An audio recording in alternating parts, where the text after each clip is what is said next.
مثال کے طور پہ ہمیں یاد ہے امریکہ میں ایک دفعہ بڑا اچھا ملاقات کا سلسلہ رہا تھا جنید جمشید صاحب سے، بلکہ کئی جگہ وہ خود ہمیں لے بھی گئے تھے۔ اب انہوں نے پوچھا کہ سرکار، ہمارے جتنے پروگرام ٹی وی پہ ان کے ساتھ ہوتے تھے وہ واقعاً اچھی طریقے سے ہوتے تھے، اور جتنے بھی ٹی وی پروگرام ہوئے گو کہ وہاں پر ایک شیعہ ہوسٹ بھی ہوتے تھے، لیکن ہمیں ہمیشہ انہوں نے بلایا، جنید جمشید نے۔ اب انہوں نے سوال کیا کہ سرکار آپ کا مثلا زوجہ رسول کے بارے میں، اب لوگوں کو ام المومنین کہہ دیا جاتا ہے، ہم کلیئر کر چکے ہیں کہ ام المومنین کے صرف ایک معنی ہے کہ رسول اللہ کے بعد نکاح نہیں ہو سکتا، کیونکہ طلحہ نے شور مچایا ہوا تھا کہ جب رسول مریں گے تو میں عائشہ سے شادی کروں گا، ماحول خراب کیا ہوا تھا۔ تو یہ آیت نازل ہوئی کہ جی یہ سب مائیں ہیں، مائیں کیوں ہیں؟ نکاح نہیں ہو سکتا۔ باقی وہ احترام جو ماں والا تصور کیا جاتا ہے، یہ تو علماء اہل سنت نے بھی نہیں مانا جو اب ہمارے مان رہے ہیں۔ انہوں نے کہا صرف اس سے کوئی احترام نہیں ہے، صرف نکاح ہے، نکاح حرام ہے۔ خیر، انہوں نے کہا کہ آپ لوگوں کی کیا رائے ہے؟ میں نے کہا دیکھیں آپ پوچھ رہے ہیں تو میں بتا دوں گا، وَإِلَّا میں نہیں پسند کرتا کہ جب آپ کے ساتھ بیٹھوں تو آپ کو کوئی ایسی بات کروں کہ جو آپ کے لیے وہ ناگواری کا سبب ہو اور دوری کا سبب ہو، لیکن جب پوچھا ہے تو ظاہر بتانا چاہیے۔ میں نے کہا یہ وہ خاتون ہیں کہ کتنی جگہ انہوں نے احکام خدا کو بدلا، رسول اللہ کی توہین کرتی تھیں۔ مثال کے طور پر یہ جو ہم پر تہمت لگائی جاتی ہے شیعوں کا قرآن بکری کھا گئی، یہ ساری داستان جناب عائشہ کی ہے۔ اللہ رسول پر بہتان باندھا، اب اس کے لیے کیا قرآن میں آیا ہے واضح جان لینا چاہیے۔ جو اللہ رسول پر بہتان باندھے وہ کیا ہے اسلامی اعتبار سے، یہ بھی کلیئر ہے۔ وہ ام المؤمنین تھیں، نہ نکاح نہیں ہو سکتا، بس اس حد تک۔ یہ جو داستان ہے شیعوں کو قرآن بکری کھا گئی، ایسی کوئی ہمارے داستان نہیں ہے، یہ داستان خود ان محترمہ کی بنائی بھی ہے، کیونکہ عالم اسلام میں انہوں نے ایک بدعت شروع کی تھی۔ اس کے اوپر ہمارا تفصیل سے بھی انشاءاللہ لیکچر بھی آ جائے گا، پہلے ہم تھوڑا ڈسکس کر چکے ہیں۔ وہ بدعت کیا شروع کی تھی ان محترمہ نے، اتنا بتانا بھی مناسب نہیں لگتا، لیکن عالم اسلام میں ہلا دیا تھا انہوں نے۔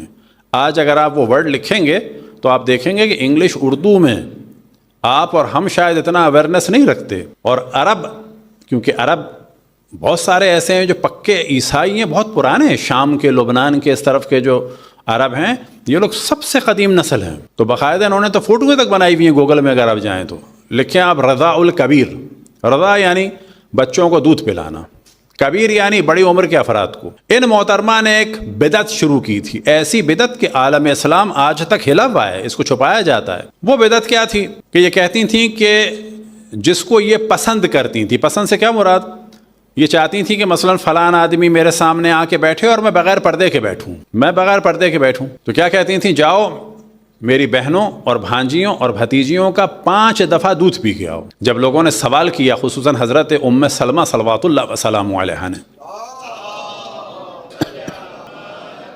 یہ یاد رکھیں کہ حضرت ختیجہ کے بعد اگر کوئی خالص تھیں ایمان میں تو حضرت ام سلمہ تھیں، باقی ازواج بھی یا خاموش تھیں یا خاموش تماشائی بنے ہوئے اہل بیت کا ظلم دیکھ رہی تھیں، اور کچھ جو ہیں وہ دشمنان اہل بیت کے ساتھ بھی تھیں، یہ بھی ذہن میں رکھیں۔ جیسے کہ جناب ام حبیبہ معاویہ کی بہن تھی، کوئی ساتھ نہیں دیا انہوں نے مولا علی کو، کوئی ساتھ نہیں دیا، اور دوسری جانب خود جناب عائشہ کے خلاف تھی، یہ بھی ذہن میں رہے۔ اس کے بعد ہم بیان کریں گے، اگر بھول جائیں تو یاد دلائیے گا۔ تو ان محترمہ نے فتویٰ دیا کہ بڑی عمر کے افراد کو دودھ پلا کے محرم بنایا جا سکتا ہے، اور وہ کہتی تھیں کہ کچھ افراد کے بارے میں کہ مثال کے طور پر میں چاہتی ہوں تم آ کے بیٹھو میرے سامنے اور مجھے پردہ وردہ نہ کرنا ہو، میں کھل کے بیٹھوں گی، آرام سے بال کھلے ہوں، تو تمہیں کب بیٹھوں گی تمہارے سامنے؟ جب تم میرے محرم بن جاؤ گے۔ محرم کیسے بنو گے؟ میری بہنوں کا یا بھانجیوں کا، بھتیجیوں کا 5 دفعہ دودھ پی کے آؤ، اور وہ چیزیں ہم بیان نہیں کر سکتے کہ اس دودھ میں شرط ہے کہ علی الاسلام والسلام، پیالے ویالے میں نہیں، 5 دفعہ دودھ پی کے آؤ۔ اب اس پر سب نے شور مچایا کہ یہ کیا قیامت ہے، یہ کیا دین کو بدلا جا رہا ہے۔ انہوں نے کہا یہ تو قرآن میں ہے، قرآن میں تھا، حکم قرآن ہے یہ۔ انہوں نے کہا کہاں ہے قرآن میں؟ کس قرآن میں ہے؟ اب یہ موضوع بخاری میں بھی ہے، سنن ابن داؤد میں بھی ہے۔ بخاری میں اجمالی طور پہ ہے کہ ہم ان آیتوں کو پڑھتے تھے، سنن ابن داؤد میں تفصیل کے ساتھ ہے کہ جب رسول اللہ صلی اللہ علیہ وسلم دنیا سے رخصت ہوئے تو قرآن میرے بستر کے نیچے تھا، ایک بکری داخل ہوئی اور قرآن کے کچھ اوراق کھا گئی، اسی میں یہ والی آیت تھی رضاء الکبیر کی، اسی میں آیت تھی رجم کی، یعنی اسٹون ٹو ڈیتھ، پتھر مار کے مارنے کی۔ یعنی تحریف کے اصل قائل یہ لوگ ہیں۔ یہ بکری والی داستان ہمارے یہاں نہیں ہے، لیکن آپ دیکھیں کہ سالوں میں ان صدیوں میں ہمارے لاکھوں شیعہ قتل ہو گئے اس بکری کی وجہ سے. یہ بکری ہماری نہیں تھی, یہ تو جناب عائشہ کی بکری تھی. اب لوگ کہتے ہیں تعصب کی بات ہو رہی ہے. بابا تعصب کی بات نہیں ہو رہی ہے, وہ ہم کو ذبح کر رہے ہیں اس بکری کی نے قرآن کھا لیا. کیا ہم نہ بتائیں کہ بکری ہماری نہیں تھی؟ کیا ہم اپنے یہ کہیں کہ نہیں اتحاد رہے لیکن ہم قتل ہوتے رہیں؟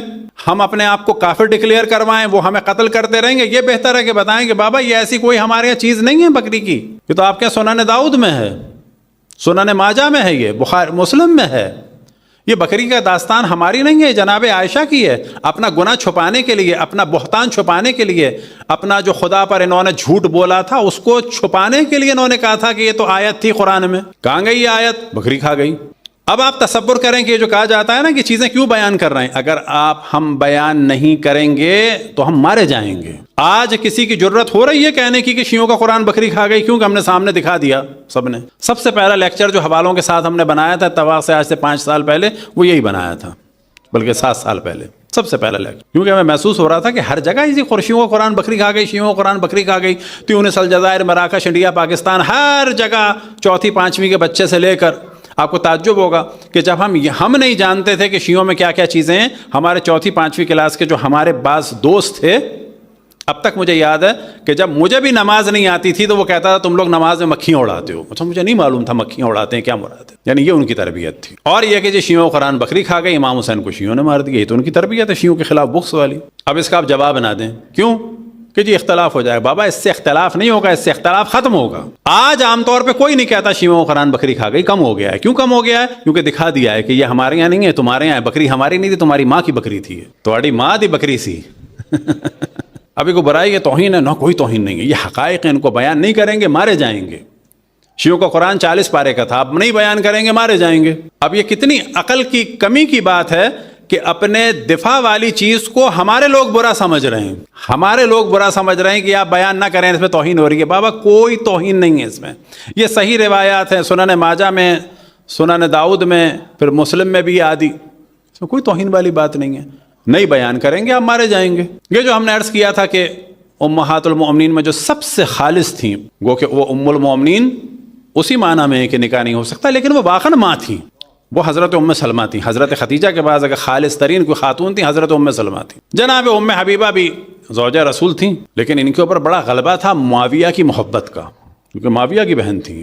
حد یہ ہے کہ جب محمد ابن ابو بکر, اس پر پورا ایک ہمارا لیکچر بھی حوالوں کے ساتھ کوئی دیکھنا چاہے ڈھونڈے, جب محمد ابن ابو بکر کو معاویہ کے حکم سے, معاویہ کے گورنر نے جو مصر میں تھا اس کا نام تھا معاویہ بن خدیج, اور عمرو عاص, دیکھیں صحابی کے حکم سے 2 صحابیوں نے صحابی رسول کے بیٹے کو مار دیا.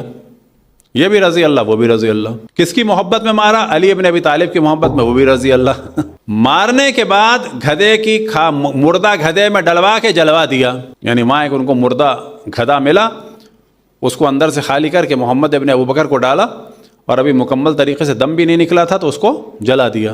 اب مصر سے محمد ابن ابو بکر کا خون آلود کرتا آتا ہے مدینے میں. لوگ کہتے ہیں نا تاریخ اسلام خون خرابے کی ہوئی, غلط نہیں کہتے. مصر سے یہ خون آلود کرتا معاویہ بن خدیج نے اور عمرو عاص نے بھیجا. اس کرتے کے پہنچنے کے بعد بنو امیہ نے جشن منایا, اور اس جشن میں جو سب سے آگے خاتون تھی وہ ام حبیبہ تھی. ام حبیبہ نے اپنے بھائی کے اس کارنامے کو کنڈیم نہیں کیا, اس پہ جشن منایا. اب یہ بھائی کس کے تھے؟ محمد ابن ابو بکر.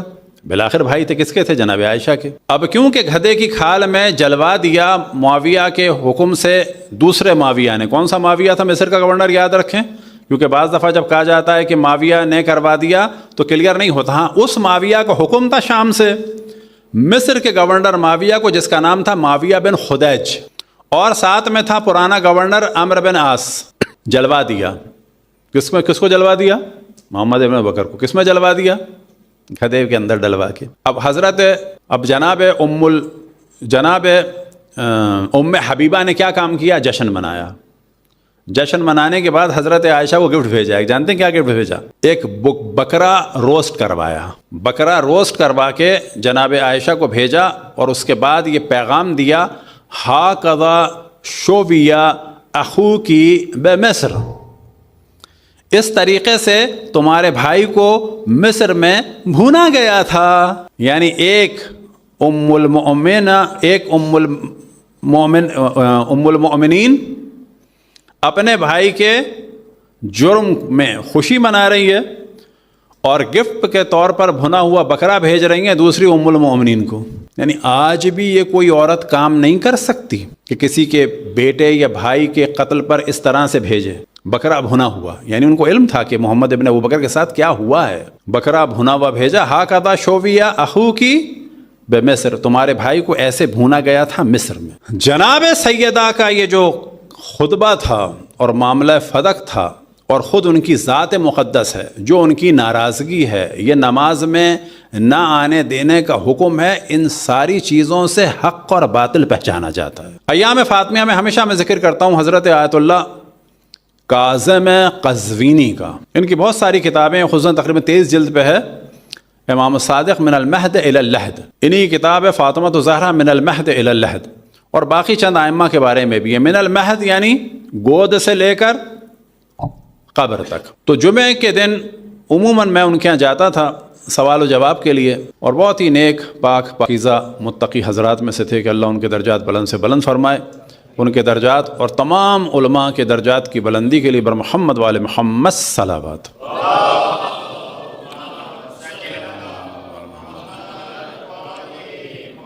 تو اب جناب سیدہ کا یہ جو حکم تھا, مثلا جو وصیت تھی کہ میری قبر کو پوشیدہ کر دینا, مجھے رات کو دفن کرنا, تو میں نے سوال کیا کہ یہ اس میں مصلحت کیا ہے.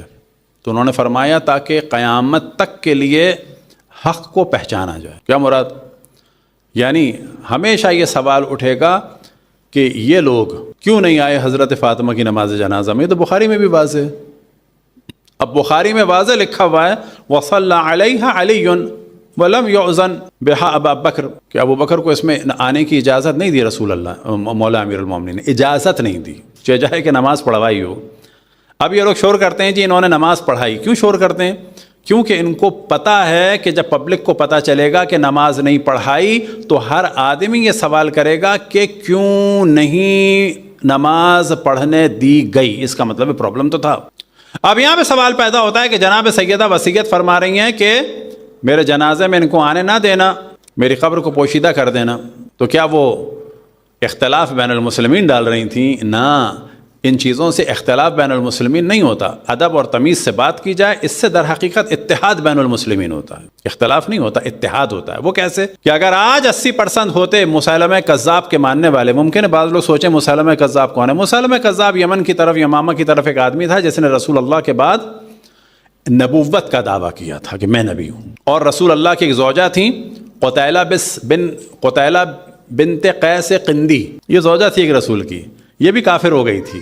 یہ جو شور مچایا جاتا ہے نا ام المومنین ام المومنین, ایک زوجہ رسول تھی, ان کا نام تھا قتیلہ بن قیس قندی. قتیلہ بن قیس قندی یہ اس مسیلمہ کذاب کی ماننے والی ہو گئی تھی, کافر ہو گئی تھی. تو مسیلمہ کذاب ایک شخص تھا جس نے نبوت کا دعویٰ کیا تھا. پھر خلیفہ اول کی فوج میں, خلیفہ سیاسی اول جناب ابوبکر کی فوج میں, اور اس میں باقاعدہ جنگیں ہوئیں. اب فرض کریں کہ وہ جیت جاتا تو کیا ہوتا؟ آج کون ہوتا؟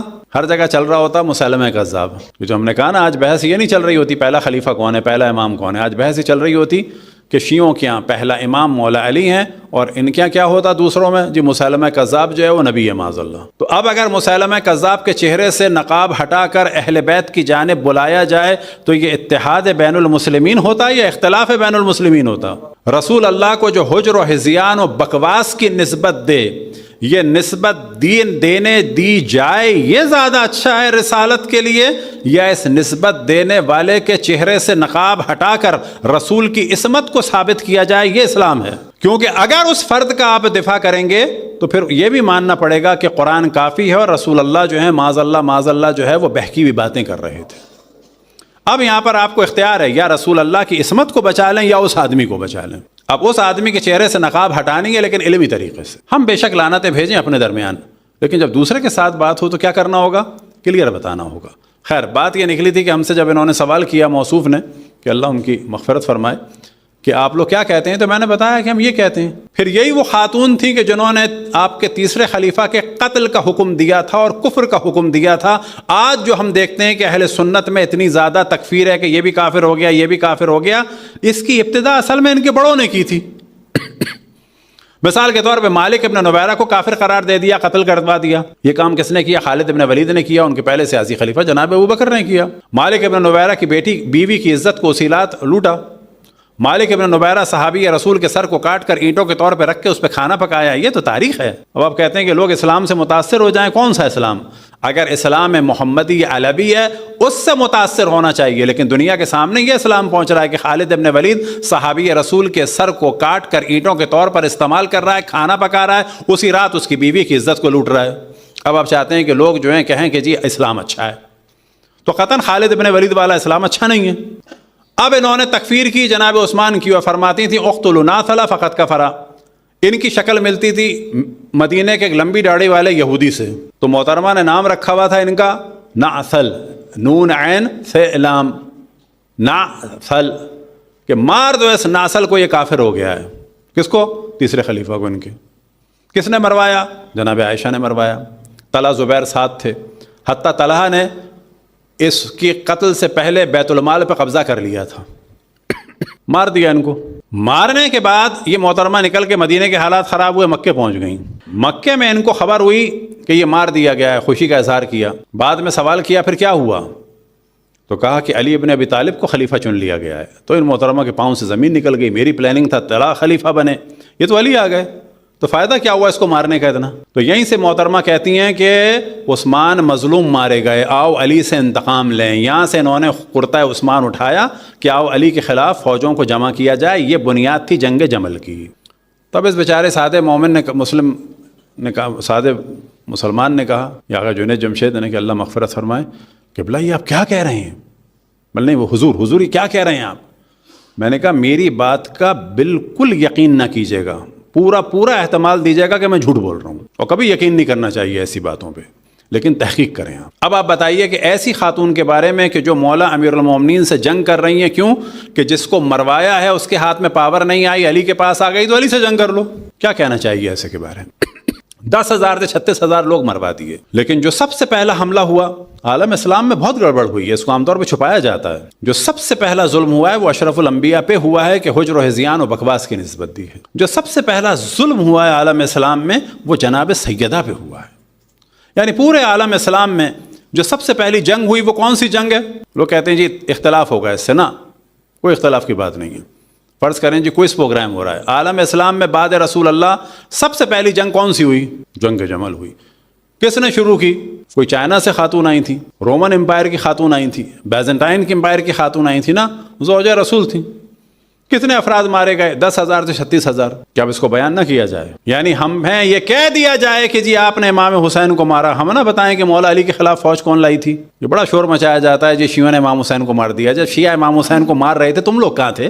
تمہارے نبی کے نواسے کو مارا جا رہا تھا، تم لوگ کہاں تھے؟ تم تو آج بھی اپنے نواسے کا ذکر نہیں کرتے، اس کے قاتلوں کا ذکر کرتے ہو۔ تو عالم اسلام کی جو بقا ہے، یاد رکھیں کہ وہ اہل بیت کے ذکر سے ہے، اہل بیت کے فضائل سے نہیں ہے۔ یاد رکھیں یہ جو ہمارے یہاں یہ ڈوز دیا جا رہا ہے نا، فضائل فضائل فضائل، یہ غلط ڈوز ہے۔ فضائل کے ساتھ دشمن کے رذائل۔ کوئی مسئلہ حل نہیں ہوتا کہ ایک اللہ ہے جب تک باقی تمام جھوٹے خداؤں کا انکار نہ کیا جائے۔ کوئی فائدہ نہیں ایک اللہ کو ماننے کا، کوئی فائدہ نہیں۔ اسی وجہ سے وہ لوگ کہتے تھے کہ تم ہمارے جھوٹے خداؤں کا ہے محمد انکار نہ کرو۔ یعنی کیا مراد ہے؟ ہمارے تو ویسے ہی 360 کہتے ہیں، لیکن 360 نہیں تھے یہ، 360 تو بڑے بڑے بت تھے مختلف قبیلوں کے، باقی چھوٹی چھوٹیاں تو ہوتے تھے ان کے پاس بہت۔ یعنی اتنی ہمارے پاس گنجائش ہے، ایک آدھ تم بھی لے لو، کون؟ چھوٹے سائز کا ہو، پیتل کا ہو، لکڑی کا ہو، ہم تم کو اچھی VIP جگہ بھی دے دیں گے، تمہیں بھی اچھے بت کی دیں۔ مثلا وہ اگر کہتے ایک اللہ کا بت بھی بنا دیا جائے بڑے سائز کا، وہ کہتے صحیح کون سی جگہ چاہیے؟ VIP جگہ چاہیے تو یہ والی لے لو۔ لیکن رسول اللہ کا مسئلہ یہ نہیں تھا، ان کا مسئلہ اور دشمنوں کا مسئلہ بھی کیا تھا؟ لا الہ تھا۔ جب تک تمام جھوٹے خداؤں کا انکار نہ ہو جائے تو الا اللہ کا فائدہ نہیں ہے۔ یہ جتنی بھی نعتیں پڑھ لی جائیں رسول اللہ کے لیے، لیکن ان کو حجر و ہذیان اور بکواس والے کا دفاع کیا جائے تو ان نعتوں کا کچھ نہیں نکلنا۔ جتنا بھی کوئی کہہ دے میں تو پنجتن کا غلام ہوں اور ساتھ میں دوسری بغل میں قاتلوں کو بٹھایا ہوا ہو، تو کچھ نہیں غلامی شلامی۔ مولا امیر المومنین کا ذکر جب فائدہ دے گا، فضائل جب فائدہ دیں گے کہ جب ان کے دشمنوں سے برات کی جائے۔ حق ہے علی، حق ہے علی، علی جدھر حق ہے ادھر جدھر حق ہے ادھر مولا، جدھر مولا ادھر حق ہے، علی علی حق ہے علی